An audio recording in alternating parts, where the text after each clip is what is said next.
did you first realize what self-love meant for you? I think it was around 6 years ago when, just before my son went to university, we sat down and had a chat. And I was actually asking him, what are your life goals and ambitions? And it was interesting that at that point he turned the question around to me and he asked me what were my life goals and ambitions. And I went blank. I realized that, I had ticked boxes into everything that I thought I should be doing, graduating, finding a job, building a career, getting married, having kids. But now what?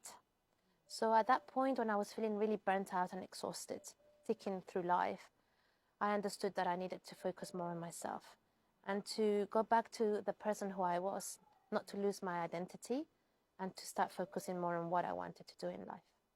What about you?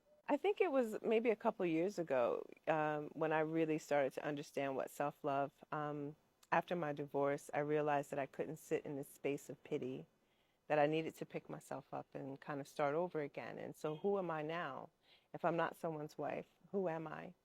Who do I want to become?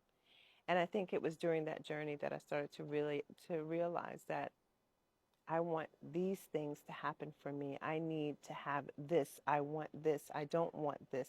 When you can start to identify the things that you want and you don't want, the things you will accept and that you will not accept, who am I now if I'm not someone's wife?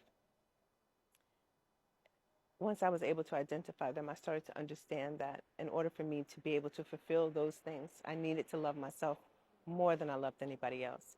Even to a point, or even to an extent of loving myself more than I love my kids, because for my kids, I would move heaven and earth, you know, but I wasn't giving myself time. I was running from picking them up from school, making dinner, doing homework, and then go to bed exhausted and have to get up and go to work.